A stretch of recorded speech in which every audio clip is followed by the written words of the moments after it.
தமிழகம் சாதித்து காட்டியுள்ள அனைவரையும் உள்ளடக்கிய வளர்ச்சி குறித்து தொடர்ந்து பேசிக்கொண்டே இருப்பது அவசியம்.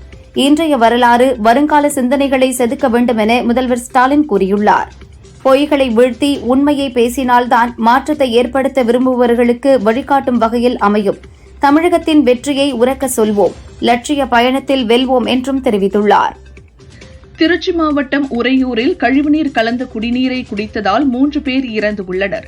அத்தியாவசியமான குடிநீரை கூட சுகாதாரமாக அளிக்க முடியாத அரசு இருந்து என்ன பயன் என அதிமுக பொதுச் செயலாளர் பழனிசாமி கூறியுள்ளார். மக்களின் குறைகளை கேளாத, நிறைவேற்ற வக்கில்லாத இந்த திமுக அரசு ஒரு கோமா அரசு என்றும் தெரிவித்துள்ளார். காஞ்சிபுரம் மாவட்டம் சுங்குவார் சத்திரம் பகுதியில் அதிமுகவினர் 2026 சட்டசபை தேர்தலுக்கான பிரச்சாரத்தை துவங்கினர். முன்னாள் அமைச்சர்கள் சோமசுந்தரம், வைகை செல்வன் உள்ளிட்டோர் அதிமுக ஆட்சியில் நிறைவேற்றப்பட்ட திட்டங்கள் குறித்து துண்டு பிரசுரங்கள் வழங்கினர். அமித்ஷா சென்ற ஹரியானா, மகாராஷ்டிரா, டில்லி மாநிலங்களில் பாஜ ஆட்சியை அமைத்தது என தமிழக பாஜ தலைவர் நயினார் நாகேந்திரன் தெரிவித்தார். இனி அடிக்கடி தமிழகத்திற்கு வருவார், தமிழகத்திலும் பாஜ ஆட்சிக்கு வரும், அது அவருடைய பொறுப்பு என அவர் பேசினார். அதிமுக பாஜ கூட்டணி உறுதியான கூட்டணி, இறுதியான கூட்டணி. 2026 தேசிய ஜனநாயக கூட்டணி EPS தலைமையில் ஆட்சியமைக்கும் என தமிழக பாஜ தலைவர் நயினார் நாகேந்திரன் கூறினார். கவர்னர் என்பவர் மத்திய மாநில அரசுகளின் அங்கீகாரம். அப்படி இருக்கையில் கவர்னரை தபால்காரர் என கூறுவது தமிழக முதல்வருக்கு அழகல்ல என்றும் தெரிவித்தார். திருச்சி உறையூரில் குடிநீரில் கழிவுநீர் கலந்ததால் 4 வயது பெண் குழந்தை உட்பட 3 பேர் பலியாகி இருப்பது அதிர்ச்சி அளிக்கிறது. பொதுமக்கள் உயிர் என்ன உங்களுக்கு அத்தனை மலிவாகிவிட்டதா என தமிழக பாஜ முன்னாள் தலைவர் அண்ணாமலை கேள்வி எழுப்பியுள்ளார். மதிமுக முதன்மை செயலாளர் பதவியிலிருந்து விலகுவதாக துரை வைகோ சமீபத்தில் அறிவித்திருந்தார். ஆனால் மதிமுக நிர்வாக குழு கூட்டத்தில் நிறைவேற்றப்பட்ட தீர்மானம் தொடர்பான அறிக்கையில் துரை வைகோவின் பெயர் முதன்மை செயலாளர் என்றே குறிப்பிடப்பட்டுள்ளது. மதிமுக முதன்மை செயலர் பதவியிலிருந்து விலகுவதாக அறிவித்திருந்த துரை வைகோ தமது முடிவை வாபஸ் பெற்றார். கட்சி நிர்வாகிகள் வலியுறுத்தியதை தொடர்ந்து இந்த முடிவை அவர் எடுத்துள்ளார். கட்சிக்காக இணைந்து பணியாற்றுவோம் என துரை வைகோவும் மல்லை சத்யாவும் அறிவித்தனர். துரை வைகோவும் மல்லை சத்யாவும் மனம் விட்டு பேசினார்கள். இனி இதுபோன்ற சூழலுக்கு இடம் கொடுக்க போவதில்லை. துரை வைகோவுக்கு பக்கபலமாக இருப்பேன் என மல்லை சத்யா உறுதியளித்துள்ளார் என வைகோ கூறினார். ஒற்றுமையாக இருந்து இயக்கத்தை வலுப்படுத்துவோம், இணைந்து பணியாற்றுவோம் என இருவரும் ஒருவரையொருவர் கட்டித் தழுவி உறுதியளித்துள்ளனர் என்றும் தெரிவித்தார். எனது நடவடிக்கைகள் துரை வைகோவின் மனதை காயப்படுத்தி இருந்தால் வருத்தம் தெரிவித்துக் கொள்கிறேன் என மல்லை சத்யா கூறினார். துரை வைகோ தொடர்ந்து மதிமுகவின் முதன்மை செயலாளராக பணியாற்ற வேண்டும் என்றும் வலியுறுத்தினார். ஹிந்தி திணிப்புக்கு எதிராக தொடர்ந்து போராடிக் கொண்டே இருக்கிறோம். இது வெறும் மொழி போராட்டமாக மட்டுமில்லாமல் தமிழர் பண்பாட்டை காக்கும் இன போராட்டமாகவும் தொடர்கிறது என துணை முதல்வர் உதயநிதி கூறியுள்ளார். 100 ஆண்டு காணப்போகும் ஹிந்தி திணிப்புக்கு எதிரான போரில் மக்கள் ஆதரவோடும் சட்டத்தின் துணை கொண்டும் வென்று காட்டுவோம் என்றும் தெரிவித்துள்ளார். தமிழக கவர்னரை போஸ்ட்மேன் என முதல்வர் ஸ்டாலின் கூறுகிறார். அப்படி என்றால் எதிர்க்கட்சியாக இருந்தபோது எதற்காக கோரிக்கைகளை கொடுக்க ராஜ்பவன் படிகளை மிதித்தீர்கள் என பாஜ மூத்த தலைவர் தமிழிசை கேள்வி எழுப்பியுள்ளார். எதிர்க்கட்சியாக இருக்கும்போது கவர்னர் வேண்டும், ஆளும் கட்சியாக இருக்கும்போது கவர்னர் வேண்டாம், அந்தந்த பதவிக்குரிய மரியாதையை கொடுக்க வேண்டும் என்றும் தெரிவித்துள்ளார். கூட்டாட்சி, கூட்டணி ஆட்சி எல்லாம் எங்களுக்கு வேண்டியது இல்லை. எங்களுக்கு தேவை நல்லாட்சி, நாட்டுக்கும் மக்களுக்கும் விரும்பிய ஆட்சி என நாம் தமிழர் கட்சியின் தலைமை ஒருங்கிணைப்பாளர் சீமான் சொன்னார். எனது மொபைல் போனை 20 வருடமாக ஒட்டு கேட்கிறார்கள். இந்த நாட்டில் தனிமனித சுதந்திரம் இல்லை. இதை இன்றைக்குதான் நயினார் நாகேந்திரன் பார்க்கிறார் போல என்றும் கூறினார். ஒரு நாள் கூட ஓய்வில்லை, 1 மணி நேரம் கூட தனிமை இல்லை என்கின்ற நிலை நீடிக்கிறது. கட்சி பணியில் கவனம் செலுத்த முடியவில்லை என விடுதலை சிறுத்தைகள் கட்சி தலைவர் தொல் திருமாவளவன் கூறினார். இந்த நிலையிலும் மஞ்சள் நீராட்டு, திருமண நிகழ்ச்சிகளுக்கு அழுத்தம் கொடுத்து அழைத்து செல்வதில் குறியாக இருக்கிறீர்கள். எந்த பணிக்கு முன்னுரிமை தர வேண்டும் என்பது முக்கியமானது என்றும் தெரிவித்தார். திருச்சி மாவட்டத்தில் கழிவுநீர் கலந்த குடிநீரை விநியோகித்து 3 பேர் உயிரிழக்க காரணமான திமுக அரசுக்கு முன்னாள் முதல்வர் ஓ பன்னீர்செல்வம் கடும் கண்டனம் தெரிவித்துள்ளார். திமுக அரசின் மெத்தன போக்கால் பலியான 3 பேரின் குடும்பத்துக்கு தலா 10 லட்சம் ரூபாய் இழப்பீடு வழங்க வேண்டும் என்றும் கூறியுள்ளார். சோனியா ராகுல் மீது அமலாக்கத்துறை குற்றப்பத்திரிகை தாக்கல் செய்துள்ளதற்கு திமுக MP TR பாலு கண்டனம் தெரிவித்துள்ளார். ஆட்சிக்கு வந்ததில் இருந்து அமலாக்கத்துறையை தனது கூட்டணி கட்சியாக சேர்த்துக் கொண்டு பழிவாங்கல் நடவடிக்கைகளில் ஈடுபடும் மத்திய அரசு இனியாவது எதிர்க்கட்சிகளை அரசியல் ரீதியாகவே சந்திக்கும் துணிச்சலை பெற வேண்டும் என்றும் கூறியுள்ளார். திமுகவுக்கு எதிராக பலமான கூட்டணி அமைக்க மத்திய அமைச்சர் அமித் ஷா தீவிரம் காட்டி வருகிறார். இதன் காரணமாக தேசிய ஜனநாயக கூட்டணிக்கு தேமுதிகவை இழுக்கும் பொறுப்பை பாரதிய ஜனதா ஏற்றுள்ளது. இதற்காக அக்கட்சியின் பொதுச் செயலர் பிரேமலதாவை பாரதிய ஜனதா மேலிட தலைவர்கள் சந்திக்க உள்ளனர். மசோதாக்கள் மீது முடிவெடுக்க ஜனாதிபதிக்கு சுப்ரீம் கோர்ட் காலக்கெடு விதித்துள்ள விவகாரத்தில் பாஜக எம்பிக்களின் கருத்துக்களுக்கும் கட்சிக்கும் எந்த தொடர்பும் இல்லை என ஜே.பி. நட்டா விளக்கம் அளித்துள்ளார். நாட்டின் அனைத்து நீதிமன்றங்களும் நமது ஜனநாயகத்தின் ஒருங்கிணைந்த பகுதி, அரசியல் அமைப்பு பாதுகாப்பின் வலுவான தூண் என்று நாங்கள் நம்புகிறோம். இதுபோன்ற கருத்துக்களை வெளியிட வேண்டாம் என்று அறிவுறுத்தியுள்ளதாக தெரிவித்துள்ளார். தமிழகத்தில் திமுக தலைமையில் அமைந்துள்ள கூட்டணி இந்தியாவிற்கே முன்மாதிரியாக உள்ளது என மார்க்சிஸ்ட் கட்சியின் பொதுச் செயலாளர் பேபி கூறினார். இந்த கூட்டணி மேலும் வலுவடைய உள்ளது. அதிமுக பாஜக கூட்டணி ஏற்பட்டுள்ளதால் முக்கிய அரசியல்வாதிகள் திமுக கூட்டணியில் இணைவார்கள் என்றும் சொன்னார். ஐபிஎல் கிரிக்கெட் தொடரின் லீக் ஆட்டத்தில் பஞ்சாப், பெங்களூரு அணிகள் மோதின. முதலில் பேட்டிங் செய்த பஞ்சாப் அணி 20 ஓவர்களில் 6 விக்கெட் இழப்புக்கு 157 ரன்கள் எடுத்தது. அடுத்து களமிறங்கிய பெங்களூரு அணி 18.5 ஓவர்களில் 3 விக்கெட் இழப்புக்கு 159 ரன்கள் எடுத்து வெற்றி பெற்றது.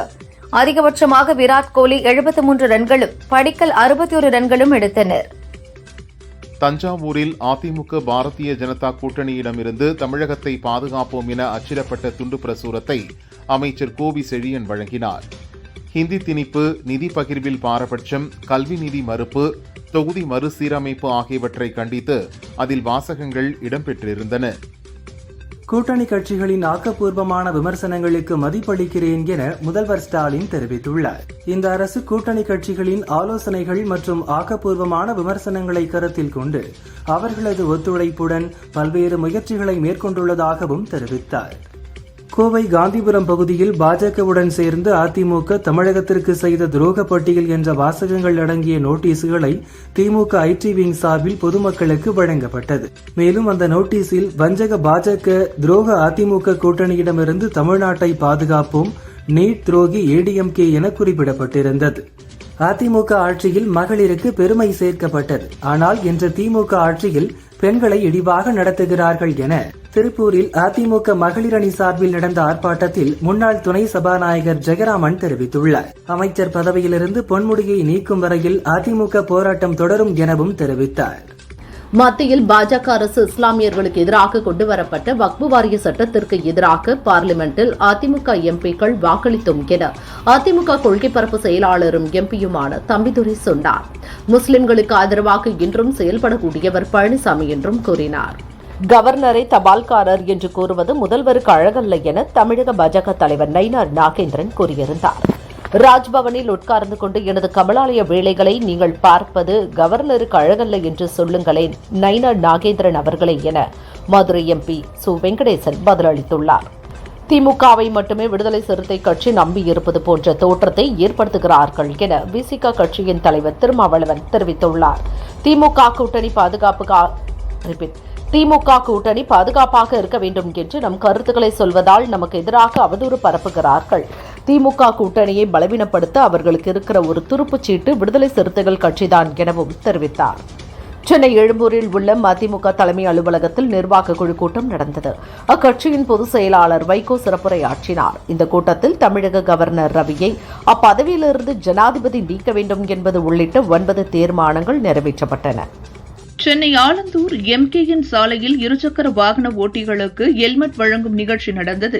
அமைச்சர் அன்பரசன் பங்கேற்று ஹெல்மெட் அணியாமல் வந்தவர்களுக்கு ஹெல்மெட் வழங்கினார். ஹெல்மெட் வாங்குவதற்காக ஏராளமானோர் 2 வீலர்களுடன் சாலையில் காத்திருந்ததால் கடும் போக்குவரத்து நெரிசல் ஏற்பட்டது. இதனால் அந்த வழியாக சென்ற வாகன ஓட்டிகள் கடும் அவதியடைந்தனர்.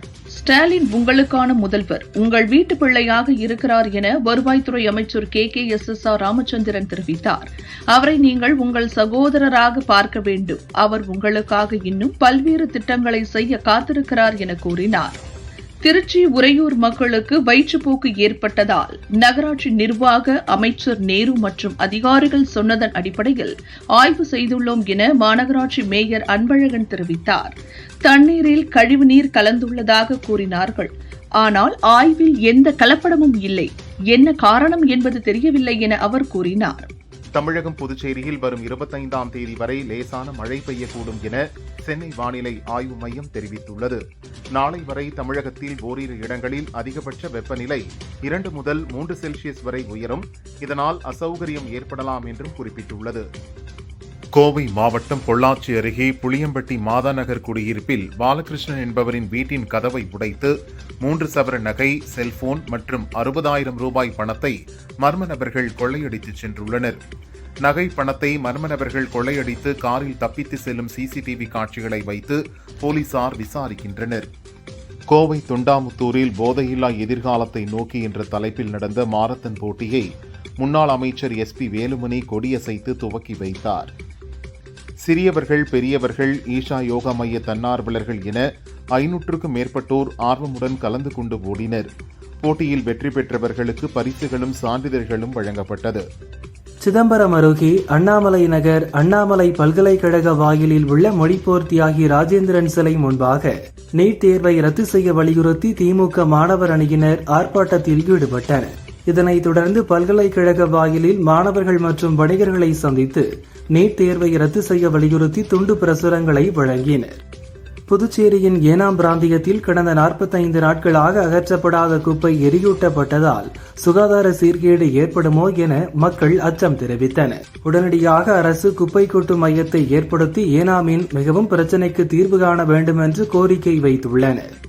மீன்பிடி தடை காலம் அமலில் உள்ள நிலையிலும் சென்னை காசிமேடு மீன்பிடி துறைமுகத்தில் மீன் வாங்குவதற்காக மக்கள் குவிந்தனர். மீனவர்கள் கரையோரம் ஃபைபர் படகில் சென்று குறைந்த அளவே மீன்பிடித்து வந்தனர். வஞ்சிர மீன் கிலோ 1100 ரூபாய்க்கும், சங்கரா, ஷீலா உள்ளிட்ட மீன்கள் 800 ரூபாய்க்கும் விற்பனையாகின. பொதுமக்கள் போட்டி போட்டு மீன்களை வாங்கி சென்றனர். சென்னை திருவொற்றியூர் காலடிப்பேட்டை பகுதியைச் சேர்ந்தவர் தர்மராஜ். முதியவரான இவர் அந்த பகுதியில் சுற்றித் திரிந்த தெருநாய் குறைத்ததால் கல்லால் தாக்கினார். சுருண்டு விழுந்த நாய் பரிதாபமாக இறந்தது. திருவொற்றியூர் போலீசார் தர்மராஜ் மீது வழக்கு பதிந்தனர். தலைமறைவான அவரை தேடுகின்றனர். திருப்பதி ஏழுமலையானை தரிசிக்க காரில் ஒரு குடும்பம் திருமலை நோக்கி சென்று கொண்டிருந்தது. 2வது மலைப்பாதையில் சென்றபோது காரில் திடீரென தீ பற்றியது. காரில் இருந்தவர்கள் உடனடியாக கீழே விழுந்தனர். தீயணைப்பு வீரர்கள் விரைந்து சென்று தீயை அணைத்தனர். இருப்பினும் கார் முழுவதும் எரிந்து எலும்புக்கூடானது. தீ விபத்தால் மலைப்பாதையில் 1 மணி நேரம் போக்குவரத்து பாதிக்கப்பட்டது. விசைத்தறி உரிமையாளர்களின் உண்ணாவிரத போராட்டத்திற்கு முன்னாள் அமைச்சர் SP வேலுமணி ஆதரவு தெரிவித்துள்ளார். விசைத்தறி தொழிலாளர்கள் கோரிக்கையை நடைமுறைப்படுத்த அரசு இன்னும் நடவடிக்கை எடுக்கவில்லை என்பது வேதனை அளிப்பதாகவும் அதிமுக MLA-க்களுடன் அடுத்த கட்ட நடவடிக்கை பற்றி ஆலோசனை செய்யப்படும் எனவும் கூறினார். கன்னியாகுமரி மாவட்டம் பேச்சுப்பாறை பகுதியைச் சேர்ந்தவர் அபிலாஷ், வயது 18. பேச்சுப்பாறை அணையில் குளிக்க சென்ற அபிலாஷ் நீண்ட நேரமாகியும் வீடு திரும்பவில்லை. உறவினர் சென்று பார்த்தபோது அணையில் சடலமாக மிதந்தார். போலீசார் விரைந்து சென்று அபிலாஷின் உடலை மீட்டு பிரேத பரிசோதனைக்காக அனுப்பி வைத்தனர். மதுரை சித்திரை திருவிழா ஏப்ரல் 29 முதல் மே 14 வரை நடக்கிறது. சிகர நிகழ்ச்சியான கள்ளழகர் வைகை ஆற்றில் இறங்கும் நிகழ்வு மே 12ஆம் தேதி நடக்க உள்ளது. இதற்கான முன்னேற்பாட்டு பணிகளை அமைச்சர்கள் சேகர் பாபு, ஈவாவேலு, மூர்த்தி, பழனிவேல் தியாகராஜன் உள்ளிட்டோர் நேரில் சென்று ஆய்வு செய்தனர். ஈஸ்டர் பண்டிகை முன்னிட்டு திண்டுக்கல் மேட்டுப்பட்டியில் உள்ள புனித வியாகுல அன்னை ஆலயத்திற்கு தமிழக பாஜக தலைவர் நயினார் நாகேந்திரன் சென்று பிரார்த்தனை செய்தார். பின்னர் செய்தியாளர்களை சந்தித்த அவர், ஆலயம் என்பதால் அரசியல் பேச வேண்டாம், அனைவருக்கும் ஈஸ்டர் திருநாள் நல்வாழ்த்துகள் என கூறிவிட்டு புறப்பட்டு சென்றார். தேனி மாவட்டம் பெரியகுளம் அருகே மேற்கு தொடர்ச்சி மலைப்பகுதியில் கோடை மழை பெய்ததால் கும்பக்கரை அருவியில் தண்ணீர் ஆர்ப்பரித்து கொட்டியது. விடுமுறை தினம் என்பதால் ஏராளமான சுற்றுலா பயணிகள் கோடை வெப்பத்தை தணிக்க அருவியில் குவிந்தனர். குடும்பத்துடன் அருவியில் உற்சாகமாக குளித்து மகிழ்ந்தனர். காரைக்காலில் இருந்து தஞ்சாவூர் வரை இருவழி ரயில் பாதை அமைக்க ரயில்வே நிர்வாகத்திற்கு திருவாரூர் மாவட்ட ரயில் பயணிகள் மற்றும் நுகர்வோர் அமைப்பினர் வலியுறுத்தியுள்ளனர். மேலும் காரைக்காலில் இருந்து கன்னியாகுமரிக்கும் அதேபோன்று காரைக்காலில் இருந்து திருவனந்தபுரத்திற்கும் கூடுதல் ரயில்கள் இயக்கவும் கோரிக்கை விடுத்துள்ளனர். ராணிப்பேட்டை மாவட்டம் அரக்கோணம் நகர காவல் நிலைய எல்லைக்குட்பட்ட பகுதியில் கடந்த 1994ஆம் ஆண்டு கொலை வழக்கு பதிவு செய்யப்பட்டது. அந்த வழக்கில் சம்பந்தப்பட்ட 2 பேரில் ஒருவர் அப்போதே கைது செய்யப்பட்டு சிறையில் அடைக்கப்பட்டார். தலைமறைவாக இருந்த மற்றொரு குற்றவாளி பாஸ்கர் ஜோதி கோகாய் என்ற நபரை 31 ஆண்டுகளுக்கு பின் அசாமில் போலீசார் கைது செய்துள்ளனர். திருப்பத்தூர் மாவட்டம் வாணியம்பாடி அருகே தோல் பதனியிடும் இயந்திரத்தை லாரியில் ஏற்ற முயன்றபோது கிரேன் இயந்திரத்தின் பெல்ட் அறுந்து ராட்சத இயந்திரம் கூலித் தொழிலாளி ஜெய்சங்கர் என்பவர் மீது விழுந்ததில் ஜெய்சங்கர் சம்பவ இடத்திலேயே இறந்தார். இதுகுறித்து வாணியம்பாடி கிராமிய போலீசார் வழக்கு பதிந்து விசாரிக்கின்றனர். கர்நாடக மாநிலம் பெங்களூரு விமான நிலையத்தில் நிறுத்தப்பட்டிருந்த இண்டிகோ விமானம் மீது மினி வேன் மோதி விபத்துக்குள்ளானது. மினி வேன் டிரைவர் தூங்கியதால் விபத்து நிகழ்ந்துள்ளது. இந்த சம்பவம் குறித்து தீவிரமாக விசாரணை நடத்தி வருவதாகவும் இண்டிகோ நிர்வாகம் விளக்கமளித்துள்ளது. தேனி மதுரை தேசிய நெடுஞ்சாலையில் ஆண்டிப்பட்டி மின்வாரிய அலுவலகம் அருகே மதுரையிலிருந்து போடி நோக்கி சென்ற தனியார் பஸ்ஸும் தேனியிலிருந்து ஆண்டிப்பட்டிக்கு சிமெண்ட் லோடு ஏற்றி வந்த சரக்கு வேனும் நேருக்கு நேர் மோதியது. இதில் இடிபாடுகளில் சிக்கி லோடு வேன் டிரைவர் சீனிவாசா நகரைச் சேர்ந்த 45 வயது முத்துலிங்கம் இறந்தார். மேலும் தனியார் பேருந்தில் வந்த 20க்கும் மேற்பட்ட பயணிகள் லேசான காயங்களுடன் தேனி அரசு மருத்துவமனையில் சிகிச்சைக்காக அனுமதிக்கப்பட்டனர். புதுச்சேரியில் தினமலர் நாளிதழ் ஸ்பெக்ட்ரா நிறுவனம் இணைந்து நீட் மாதிரி தேர்வு நடத்தியது. இதில் 1000க்கும் மேற்பட்ட மாணவ மாணவிகள் பங்கேற்று மாதிரி நீட் தேர்வை ஆர்வமுடன் எழுதினர். அசல் நீட் தேர்வு போன்றே மாதிரி தேர்வும் நடத்தப்பட்டது. நீட் தேர்வு எழுதப் போகும் மாணவர்கள் அச்சமின்றி தேர்வை எழுதும் வகையில் மாதிரி நீட் தேர்வை தினமலர் நிர்வாகம் நடத்தி வருவது குறிப்பிடத்தக்கது. மதுரை ஆணையூரைச் சேர்ந்த 34 வயது அழகுபாண்டி அதே பகுதியில் வசிக்கும் ஓய்வு பெற்ற தலைமை காவலர் 75 வயது நடராஜனிடம் மது குடிப்பதற்காக பணம் கேட்டு வாக்குவாதம் செய்துள்ளார். ஆத்திரமடைந்த நடராஜன் அழகுபாண்டியை அரிவாளால் தலையில் வெட்டியுள்ளார். மயங்கி விழுந்த அழகுபாண்டியை தொடர்ந்து கம்பி உள்ளிட்டவற்றால் கொடூரமாக தாக்கியுள்ளார். பின் ஆயுதத்துடன் போலீஸ் ஸ்டேஷன் சென்று சரணடைந்தார். ஹோசூர் ஸ்ரீ கல்யாண காமாட்சி அம்மன் கோயிலில் ஆன்மீக முகாம் நடந்தது. 6 முதல் 12 வயது வரை உள்ள குழந்தைகளுக்கு கதைகள், ஸ்லோகங்கள், பாடல்கள் மற்றும் கலைகள் மூலம் ஆன்மீகம் கற்றுக் கொடுக்கப்பட்டன. 40க்கும் மேற்பட்ட குழந்தைகள் பங்கேற்றனர். தருமபுரி மாவட்டம் பென்னாகரம் அடுத்துள்ள ஒகேனக்கல் சுற்றுலா தளத்தில் கோடை விடுமுறை என்பதால் ஏராளமான டூரிஸ்டுகள் குவிந்து வருகின்றனர். ஒகேனக்கல் காவல் ஆய்வாளர் முரளி தலைமையிலான போலீசார் இன்று ஒகேனக்கல் காவிரி ஆற்றில் ஆழமான பகுதிகளான சின்னாறு பார்சல் துறை, தொங்குபாலம், காவிரியாறு, முதலைப்பண்ணை, ஊட்டமலை பரிசல் துறை போன்ற ஆழமான பகுதிகளில் குளிக்கும் டூரிஸ்டுகளுக்கு எச்சரிக்கை விடுத்தனர். அப்பகுதியில் அடிக்கடி உயிரிழப்புகள் ஏற்படுவதாக தெரிவித்தனர். செங்கல்பட்டு பாப்பாக்கம் செல்வி நகரைச் சேர்ந்த விஏஓ முருகேசன் வயது 55. இவர் ஒகேனக்கல் காவிரி ஆற்றில் குளிக்கச் சென்றபோது மூழ்கி இறந்தார். போலீசார் மற்றும் தீயணைப்புத் துறையினர் முருகேசனை சடலமாக மீட்டனர். பென்னாகரம் போலீசார் விசாரிக்கின்றனர். பாஜ வடசென்னை கிழக்கு மாவட்ட மகளிர் அணி சார்பாக ராயபுரம் கிழக்கு மண்டலத்தில் ரபியா சுந்தரம் ஏற்பாட்டில் தண்ணீர் பந்தல் அமைக்கப்பட்டது. உறுப்பினர் நமிதா கலந்து கொண்டு தண்ணீர் பந்தலை திறந்து வைத்து மக்களுக்கு மோர், தர்பூசணி பழம், வெள்ளரிக்காய், கிர்னிப்பழம் உள்ளிட்ட பல்வேறு குளிர்பானங்களை வழங்கினார். தமிழகத்தில் மதுரை விமான நிலையம், திருவண்ணாமலை, வேலூரில் அதிகபட்சமாக 104 டிகிரி ஃபாரன்ஹீட் வெப்பம் பதிவாகியுள்ளது. மதுரை நகரம், கரூர் பரமத்தியில் 103 டிகிரியும், ஈரோடு, திருச்சி, திருத்தணியில் 102 டிகிரியும், சென்னை மீனம்பாக்கத்தில் 100 டிகிரி வெயிலும் பதிவாகியுள்ளது. திருப்பத்தூர் மாவட்டம் வாணியம்பாடியில் வியாபாரத்திற்காக சென்று கொண்டிருந்த பால் வியாபாரியை வழிமறித்து மதுபோதை ஆசாமிகள் பீர் பாட்டிலால் தாக்கியதில் பால் வியாபாரி பிரவீன்குமார் காயமடைந்தார்.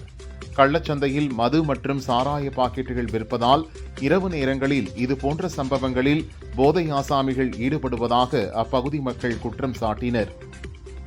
நெல்லை மாவட்டம் நாங்குநேரியைச் சேர்ந்த மாணவன் சின்னதுரையிடம் இன்ஸ்டாகிராம் மூலமாக நட்பாக பழகிய 5 பேர் தனியாக வரவழைத்து தாக்கினர். செல்போனையும் பறித்து சென்றனர். சின்னதுரையை தாக்கிய சங்கர நாராயணன், சக்திவேல் ஆகியோரை போலீசார் கைது செய்தனர். அவர்களிடமிருந்து 2 செல்போன்கள் பறிமுதல் செய்யப்பட்டன. தலைமறைவாக உள்ள மேலும் 3 போலீசார் தேடுகின்றனர். திண்டுக்கல் மாவட்டம் வேடச்சந்தூர் அருகே கணக்கனூரைச் சேர்ந்தவர்கள் வேளாங்கண்ணி ஆரோக்கியம் வயது 70, கேத்தரின் மேரி வயது 64 தம்பதியினர். இவர்கள் இருவரும் தங்களது தோட்டத்து வீட்டில் தனியாக இருந்தபோது முகமூடி அணிந்து வந்த மர்மநபர்கள் 2 பேர் கத்தியால் கீறி கட்டையால் ஆரோக்கியத்தை தாக்கி கேத்தரின் மேரி கழுத்தில் அணிந்திருந்த 5 பவுன் தங்க சங்கிலியை பறித்து சென்றுள்ளனர். சென்னை ராமாபுரத்தில் அப்ராஸ் என்பவர் ஹோட்டல் நடத்தி வருகிறார். இவரது கடைக்கு இரவு நேரத்தில் வந்த நபர் ஒருவர் பரோட்டா கேட்டார். பார்சல் கட்டுவதற்குள் அவர் பைக்கில் புறப்பட்டு சென்றார். பார்சலுடன் வந்த அப்ராஸ் மேஜையில் பார்த்தபோது செல்போன் திருட்டு போனது தெரியவந்தது. போலீசார் விசாரணை நடத்தி செல்போன் திருடிய வினோத்குமார் என்பவரை கைது செய்தனர். சென்னை ராமாபுரத்தைச் சேர்ந்த ஆனந்தன் குடிபோதையில் அங்குள்ள டாஸ்மாக் கடையோரம் படுத்திருந்தார். அவரை பைக்கில் வீட்டுக்கு அழைத்து சென்ற மர்ம நபர் ஆனந்தன் அணிந்திருந்த 2 கிராம் தங்க மோதிரம், 2000 ரூபாய் பணம், செல்போன் ஆகியவற்றை நைசாக திருடிச் சென்றார். திருட்டில் ஈடுபட்ட பாஸ்கர் என்பவரை போலீசார் கைது செய்தனர். மோதிரம், செல்போன் பறிமுதல் செய்யப்பட்டது. புதிய பாடப்புத்தகங்களுக்கு இந்திய கலாச்சாரம் மற்றும் அறிவு மரபுகளை பிரதிபலிக்கும் வகையில் கவனமாக பெயர்கள் தேர்ந்தெடுக்கப்பட்டுள்ளதாக தேசிய கல்வி ஆராய்ச்சி மற்றும் பயிற்சி கவுன்சில் விளக்கம் அளித்துள்ளது. இந்த புத்தகங்களின் பெயர்கள் இந்திய மொழிகளிலிருந்து எடுக்கப்பட்டவை, ஹிந்தி மொழியை மட்டும் சார்ந்தவை அல்ல என்றும் தெரிவித்துள்ளது. பயணியரின் கூட்ட நெரிசலை கருத்தில் கொண்டு புதுடெல்லி மற்றும் ராஜஸ்தானின் பகத்-கி கோதிக்கு சிறப்பு ரயில்களை தெற்கு ரயில்வே அறிவித்துள்ளது. இவ்விரு ரயில்களும் திண்டுக்கல், திருச்சி, விருத்தாசலம், விழுப்புரம், செங்கல்பட்டு, தாம்பரம், எழும்பூர் வழியாக செல்லும் என தெரிவிக்கப்பட்டுள்ளது. ரிசர்வ் வங்கியின் கையிருப்பில் உள்ள தங்கத்தின் மதிப்பு கடந்த ஒரு வாரத்தில் மட்டும் ரூபாய் 11,986 கோடி அதிகரித்துள்ளது. இதன் மூலம் ரிசர்வ் வங்கியின் கையிருப்பில் உள்ள மொத்த தங்க கையிருப்பின் மதிப்பு ரூபாய் 6,88,496 கோடியாக உள்ளது. காங்கிரஸை சேர்ந்த முன்னாள் பிரதமர் நேருவே முகலாய மன்னர் அவுரங்கசீபை மதவெறி பிடித்தவர், கொடூரமான ஆட்சியாளர் என அழைத்துள்ளார் என ராணுவ அமைச்சர் ராஜ்நாத் சிங் தெரிவித்துள்ளார். அவுரங்கசீபை ஒரு ஹீரோ என நினைப்பவர்கள் அவர் ஒரு மதவெறி பிடித்தவர், கொடூரமான ஆட்சியாளர் என நேரு எழுதியதை படிக்க வேண்டும் என்றும் கூறினார். ஜம்மு காஷ்மீர் முதல்வர் உமர் அப்துல்லா அவசர வேலையாக தில்லி செல்வதற்காக இண்டிகோ விமானத்தில் புறப்பட்டு சென்றார். அவரது விமானம் தில்லி விமான நிலையத்தில் நெரிசல் காரணமாக வானில் 3 மணி நேரம் வட்டம் அடித்தது. இதனால் உமர் அப்துல்லா கீழே இறங்க முடியாமல் தவித்துள்ளார். விமானத்தின் படிக்கட்டுகளில் இருந்தபடி செல்ஃபி புகைப்படம் ஒன்றையும் அவர் வெளியிட்டார். கர்நாடக மாநிலம் பெலகாவி மாவட்டத்தில் 10ஆம் வகுப்பு விடைத்தாள்களில் 500 ரூபாய் இணைக்கப்பட்டு என்னை தேர்ச்சி பெற வைத்திடுங்கள் என்று மாணவர்கள் வைத்த கோரிக்கைகளை கண்டு விடைத்தாளை திருத்திய ஆசிரியர்கள் அதிர்ச்சியடைந்தனர். மாணவர்களின் கோரிக்கைகள் இணையத்தில் வைரலாகி வருகிறது. ஜம்மு காஷ்மீரில் பல்வேறு இடங்களில் கனமழை கொட்டி தீர்த்து வருகிறது. ராம்பன் மாவட்டத்தில் ஏற்பட்ட நிலச்சரிவில் சிக்கி 3 பேர் பலியானார்கள். பாதிக்கப்பட்ட பகுதிகளில் நிலைமையை சரி செய்ய நடவடிக்கை எடுத்து வருகிறோம். நிலச்சரிவால் பாதிக்கப்பட்ட பகுதிகளுக்கு மக்கள் செல்வதை தவிர்க்க வேண்டும் என ஜம்மு காஷ்மீர் முதல்வர் உமர் அப்துல்லா கூறியுள்ளார். ஜம்மு காஷ்மீரின் பூஞ்ச் மாவட்டத்தில் திங்களன்று இரவு ரோந்து பணியில் இருந்த ராணுவ வீரர்கள் மீது பயங்கரவாதிகள் துப்பாக்கிச் சூடு நடத்தினர். ராணுவம் பதில் தாக்குதல் நடத்திய நிலையில் அதை சமாளிக்க முடியாத பயங்கரவாதிகள் லசானாவில் உள்ள மலைப்பாங்கான அடர்ந்த காட்டுக்குள் பதுங்கினர். ராணுவத்தின் ரோமியோ படை, சிறப்பு அதிரடிப்படை போலீசார் இணைந்து பயங்கரவாதிகளை தேடும் பணியில் ஈடுபட்டுள்ளனர். மகாராஷ்டிராவின் நாசிக் மாவட்டம் போரிஷ்வாரி கிராமத்தில் கடும் தண்ணீர் பஞ்சம் நிலவுகிறது. கோடை வெயில் வாட்டி வதைக்கிறது. இந்த சூழலில் குடிநீருக்காக உயிரை துச்சமென நினைத்து கிணற்றுக்குள் இறங்கி பெண் ஒருவர் அதில் மிஞ்சியிருக்கும் நீரை குடத்தில் நிரப்பி தர மேலே பல மணி நேரம் காத்திருக்கும் பெண்கள் அவற்றை வீடுகளுக்கு எடுத்து செல்கின்றனர்.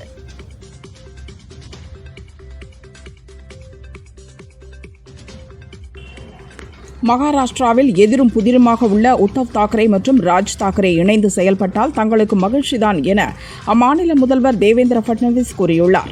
வேறுபாடுகளை ஒதுக்கி வைத்துவிட்டு அவர்கள் இணைவதில் யாரும் வருத்தப்பட எந்த காரணமும் இல்லை. ஒருவர் அழைப்பு விடுக்க அதற்கு மற்றொருவர் பதில் தந்துள்ளார். அதில் நாங்கள் ஏன் தலையிட வேண்டும் என்றும் தெரிவித்துள்ளார். ஜம்மு காஷ்மீரின் ராம்பான், டோடா பகுதிகளில் நேற்றிரவு துளிரென கனமழை கொட்டி தீர்த்தது. மலைப்பாங்கான இடங்களில் ஏற்பட்ட நிலச்சரிவால் பலரது வீடுகள் சேதமடைந்தன. சூறாவளி, கனமழை, நிலச்சரிவில் சிக்கி ஒரே நாளில் 3 பேர் இறந்தனர். 200க்கும் மேற்பட்டோர் காயமடைந்தனர். நூற்றுக்கணக்கான வாகனங்கள் சேதமடைந்தன.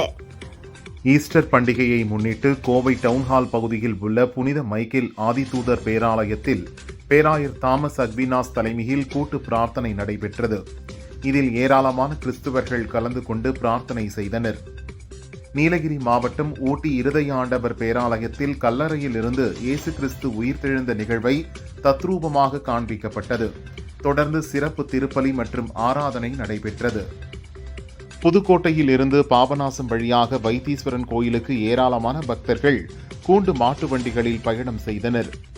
400 ஆண்டுகளுக்கு மேல் கூண்டு மாட்டு வண்டிகளில் வைத்தீஸ்வரன் கோயில் நோக்கி செல்வதாகவும் இதனால் அனைவருக்கும் நன்மை பிறப்பதாகவும் தெரிவித்தனர். நாகப்பட்டினம் மாவட்டம் வேளாங்கண்ணி புனித ஆரோக்கிய மாதா பேராலயத்தில் நேற்றிரவு இயேசு உயிர்ப்பு பெருநாள் சிறப்பு பிரார்த்தனைகள் நடந்தது. இதில் இயேசு உயிர்த்தெழுவதை உணர்த்தும் வகையில் பாஸ்கா ஒளி ஏற்றப்பட்டது. இதில் பல்லாயிரக்கணக்கானோர் கலந்து கொண்டு கையில் மெழுகுவர்த்தியை ஏந்தியபடி பிரார்த்தனை செய்தனர். புதுச்சேரி யூனியன் பிரதேசம் காரைக்காலில் பிரசித்தி பெற்ற தூய தேற்றரவு அன்னை ஆலயத்தில் ஈஸ்டர் பண்டிகையை முன்னிட்டு நேற்று நள்ளிரவு பாஸ்கா ஒளி வழிபாடு இயேசு மீண்டும் உயிர்த்தெழுந்து வரும் நிகழ்ச்சி நடந்தது. தொடர்ந்து நடைபெற்ற சிறப்பு திருப்பலியிலும் 1000க்கும் மேற்பட்ட கிறிஸ்தவர்கள் கலந்து கொண்டு பிரார்த்தனை செய்தனர். கோவை புலியகுளம் புனித அந்தோணியார் ஆலயத்தில் ஈஸ்டர் பண்டிகையை முன்னிட்டு இயேசுவின் உயிர்த்தெழுதல் நிகழ்வை தத்துரூபமாக நிகழ்த்தி காட்டியிருந்தனர். தொடர்ந்து சிறப்பு திருப்பலி நடைபெற்றது. திருவள்ளூர் மாவட்டம் சகினவரம் கிராமத்தில் உள்ள காளஹஸ்தீஸ்வரர் சுவாமி கோவில் கும்பாபிஷேகம் கோலாகலமாக நடந்தது. சிவாச்சாரியார்கள் கோவில் கலசங்களில் புனித நீர் ஊற்றி கும்பாபிஷேகம் செய்து வைத்தனர். திரளான பக்தர்கள் பங்கேற்று சாமி தரிசனம் செய்தனர்.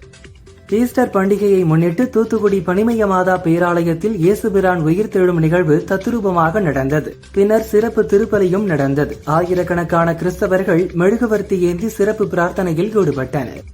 திருநெல்வேலி மேல வீரராகபுரம் வரதராஜ பெருமாள் கோவிலில் சித்திரை பிரம்மோற்சவ விழா வெகு விமரிசையாக நடந்து வருகிறது. சிகர நிகழ்ச்சியான தேரோட்டம் இன்று நடந்தது. பக்தர்கள் கோவிந்தா கோஷம் எழுப்பி தேரை வடம் பிடித்து இழுத்து சென்றனர்.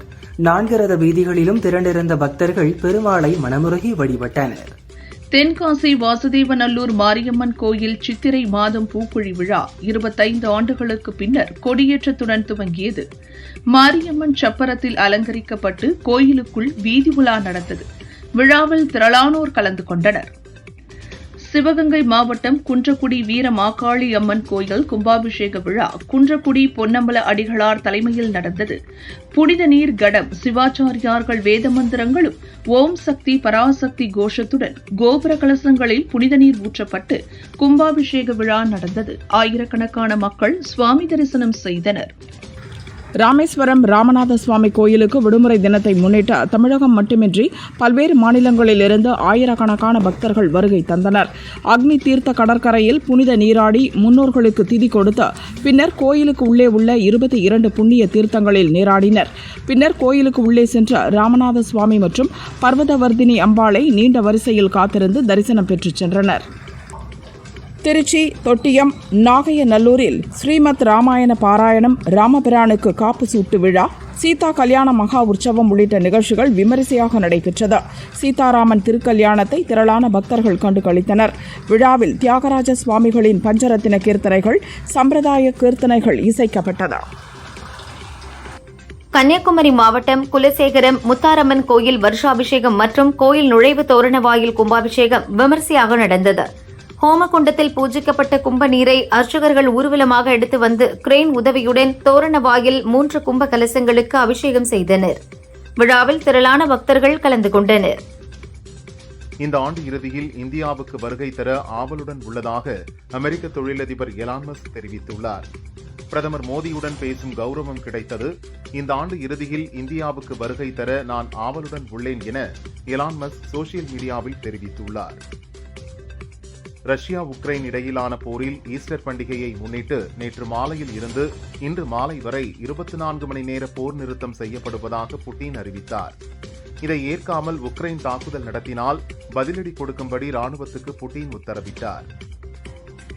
இந்தியாவில் தஞ்சம் அடைந்துள்ள வங்கதேச முன்னாள் பிரதமர் ஷேக் ஹசீனாவிற்கு எதிராக ரெட் கார்னர் நோட்டீஸ் பிறப்பிக்க வலியுறுத்தி இன்டர்போலுக்கு வங்கதேசம் கோரிக்கை விடுத்துள்ளது.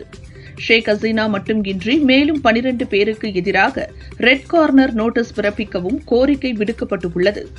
ஈஸ்டர் திருநாளையொட்டி உக்ரைன் மீதான தாக்குதலை 24 மணி நேரம் நிறுத்தி வைப்பதாக ரஷ்ய அதிபர் புட்டின் அறிவித்தார். ஆனால் ரஷ்யா சொன்னபடி நடந்து கொள்ளவில்லை என உக்ரைன் அதிபர் ஜெலன்ஸ்கி அதிருப்தி தெரிவித்துள்ளார். 4 முக்கிய இடங்களில் 59 தாக்குதல்கள் நடந்துள்ளன. ஈஸ்டர் நாளில் கூட உக்ரைன் மீதான தாக்குதலை நிறுத்தாதது கண்டனத்திற்குரியது என்றும் கூறியுள்ளார். பாகிஸ்தானின் சிந்து மாகாணத்தில் மத விவகாரத்துறை அமைச்சராக இருப்பவர் கேல்தாஸ். ஹிந்துவான இவர் டாடா என்ற பகுதியில் காரில் சென்றார். அங்கு பாகிஸ்தான் அரசுக்கு எதிராக போராட்டம் நடத்தியவர்கள் அமைச்சர் கார் மீது தாக்குதல் நடத்தினர். இதற்கு பிரதமர் ஷெபாஸ் ஷெரீப் கண்டனம் தெரிவித்துள்ளார். மக்கள் பிரதிநிதிகள் மீது தாக்குதல் நடத்துவதை ஏற்றுக்கொள்ள முடியாது. தாக்குதல் நடத்தியவர்கள் மீது கடுமையான நடவடிக்கை எடுக்கப்படும் என்றும் கூறியுள்ளார்.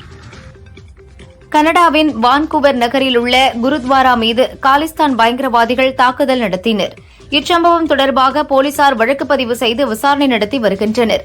பயங்கரவாத சக்திகள் வெற்றி பெற அனுமதிக்க மாட்டோம் என குருத்வாரா நிர்வாகம் தெரிவித்துள்ளது. திருச்சி மாவட்டம் மணப்பாறையில் ஐவர் கால்பந்து போட்டி நடந்தது. 2 நாட்கள் நடந்த போட்டியில் பல்வேறு மாவட்டங்களைச் சேர்ந்த 32 அணிகள் பங்கேற்றன. இதில் திருச்சி பாலு மெமோரியல் அணி முதல் பரிசையும் பாலையூர் அணியும் தட்டி சென்றன. ஹிந்தி பட இயக்குனரும் லியோ, மகாராஜா உள்ளிட்ட தமிழ் படங்களில் நடித்தவருமான அனுராக் காஷ்யப் புலே படத்திற்கு ஆதரவாக பேசும்போது பிராமணர்களுக்கு எதிராக சர்ச்சை கருத்துக்களை தெரிவித்தார்.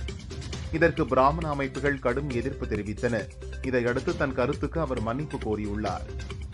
தமிழ் உள்ளிட்ட தென்னிந்திய மொழிகளின் நடிகையான விஜயசாந்தி நடிப்பை விட்டு அரசியலில் இறங்கினார். பின்னர் பல ஆண்டு இடைவெளிக்கு பிறகு நடிக்க துவங்கினார். சமீபத்தில் அவர் நடித்த அர்ஜுன் சன் ஆஃப் வைஜெயந்தி படம் வெளியானது.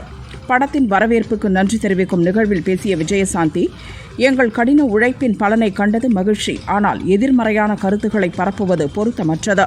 ஒவ்வொரு படத்தையும் இடித்து தள்ள முயற்சிப்பதை மாற்ற வேண்டும். சினிமா துறையை வாழ விடுங்கள். முழு மனதுடன் ஆசீர்வதிக்க கற்றுக்கொள்ளுங்கள் என்றார்.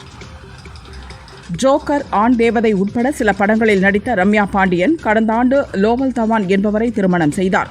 மாப்பிள்ளை வீட்டாரிடமிருந்து வரதட்சணை பெற்று ரம்யா பாண்டியன் திருமணம் செய்ததாக செய்தி வெளியானது. இதற்கு ரம்யா அளித்த விளக்கம், எங்கள் திருமணத்திற்கு இரு வீட்டாரும் சரிபாதி செலவை செய்தனர். ஆனால் வரதட்சணை பெற்றதாக சொல்வது கஷ்டமாக உள்ளது. மாப்பிள்ளை தரப்பு வழக்கப்படி மணப்பெண்ணுக்கு ஆடை, நகைகளை கொடுத்து அழைப்பார்களாம். இது நம்முடைய மரபு இல்லை என்றாலும் அவர்களுக்காக பழக்கத்தை மதித்து ஏற்றுக்கொண்டோம். அதை வைத்து இதுபோன்ற செய்தியை வெளியிடாதீர்கள் என அவர் தெரிவித்தார். பார்க்கிங் இயக்குனர் ராம்குமார் பாலகிருஷ்ணன் இயக்கத்தில் நடிகர் சிம்பு தனது 49வது படத்தில் நடிக்க உள்ளார். கல்லூரி கதையில் உருவாகும் இந்த படத்தில் கல்லூரி மாணவனாகவும் ரவுடியாகவும் நடிக்கிறார் சிம்பு. தேசுங்கு பெரியசாமி இயக்கத்தில் தான் நடிக்கும் படத்திற்காக சில ஆண்டுகளாகவே பெரிய அளவில் தலையில் முடி வளர்த்து வந்த சிம்பு காலேஜ் கேங்ஸ்டர் கதையில் உருவாகும் இப்படத்திற்காக தலைமுடியை வெட்டிவிட்டு இளவட்ட கல்லூரி மாணவர் லுக்கிற்கு மாறவுள்ளார். 90களில் முன்னணி நடிகையாக வலம் வந்தவர் சிம்ரன். தற்போது நடிகர் சசிகுமாருடன் டூரிஸ்ட் ஃபேமிலி படத்தில் நடித்து முடித்துள்ளார். ஒரு நிகழ்ச்சியில் பேசிய சிம்ரன், சக நடிகை ஒருவரிடம் அவர் நடித்த படம் குறித்து ஆச்சரியமாக கேட்டேன். அவர் உடனடியாக, உங்களைப் போல ஆண்டி கதாபாத்திரத்திற்கு இதுவே சிறந்தது என பதிலளித்தார். நான் 25 வயதிலேயே முக்கியமான ஆண்டி கதாபாத்திரமாக கன்னத்தில் முத்தமிட்டால் படத்தில் நடித்துள்ளேன். டப்பா கதாபாத்திரங்களில் நடிப்பதை விட இதுபோன்ற ஆண்டி கதாபாத்திரத்தில் நடிக்கலாம் என காட்டமாக பேசினார். ஓகே கண்மணி, நாய்சேகர் உள்ளிட்ட படங்களில் நடித்தவர் பவித்ரா லட்சுமி. இவர் பிளாஸ்டிக் சர்ஜரி செய்து கொண்டதாகவும் அதனால் ஏற்பட்ட உடல் அலர்ஜியால் சிகிச்சை பெற்று வருவதாகவும் செய்தி பரவியது. இதற்கு விளக்கம் அளித்த பவித்ரா, இது உண்மைக்கு புறம்பான செய்தி. உடல்நலம் பாதிக்கப்பட்டு எந்த சிகிச்சையும் பெறவில்லை. வதந்திகளை பரப்பாதீர்கள். பொழுதுபோக்கிற்காக என் வாழ்க்கையோடு விளையாட வேண்டாம். எனக்கு எதிர்காலம் உள்ளது என கூறியுள்ளார். நடிகை மாளவிகா மோகனன் மும்பையில் பள்ளி கல்லூரி படித்தவர். தனது கல்லூரி நாட்கள் பற்றிய நினைவுகள் குறித்து மாளவிகா கூறுகையில், மும்பையில் கல்லூரியில் இருந்து எனது தோழிகளுடன் மின்சார ரயிலில் வீடு திரும்பினேன். இரவு 7 மணி. ஃபர்ஸ்ட் கிளாஸ் கம்பார்ட்மெண்ட் என்பதால் 3 மட்டுமே இருந்தோம். ஒரு ஸ்டேஷனில் ரயில் நின்றபோது ஜன்னல் அருகே வந்த ஒரு மர்ம நபர் முத்தம் கொடு என கேட்டு என் முகத்தருகே வந்தான். எதிர்பாராத நிகழ்வால் அதிர்ச்சியடைந்தேன். சிறிது நேரத்தில் ரயில் கிளம்பியதால் தப்பித்தோம். 10 நிமிடங்களுக்கு மேல் என்னால் அதிர்ச்சியில் இருந்து மீள முடியவில்லை என்றார். கார்த்திக் சுப்ராஜ் இயக்கத்தில் சந்தோஷ் நாராயணன் இசையமைப்பில் சூர்யா, பூஜா ஹெக்டே மற்றும் பலர் நடிப்பில் மே 1ஆம் தேதி வெளியாக உள்ள படம் ரெட்ரோ. நேற்று முன்தினம் வெளியான ட்ரெய்லர் எதிர்பார்த்ததை விடவும் குறைவான பார்வைகளையே பெற்றுள்ளது. சூர்யா நடித்து இதற்கு முன்பு வெளிவந்த கங்குவா பட ட்ரெய்லர் 24 மணி நேரத்தில் 19 மில்லியன் பார்வைகளை பெற்றது. ஆனால் ரெட்ரோ ட்ரெய்லர் 10 மில்லியன் பார்வைகளை மட்டுமே பெற்றுள்ளது. தெலுங்கில் இதன் ட்ரெய்லர் 18 லட்சம் பார்வைகளையும், ஹிந்தியில் 20 லட்சம் பார்வைகளையும் பெற்றுள்ளது.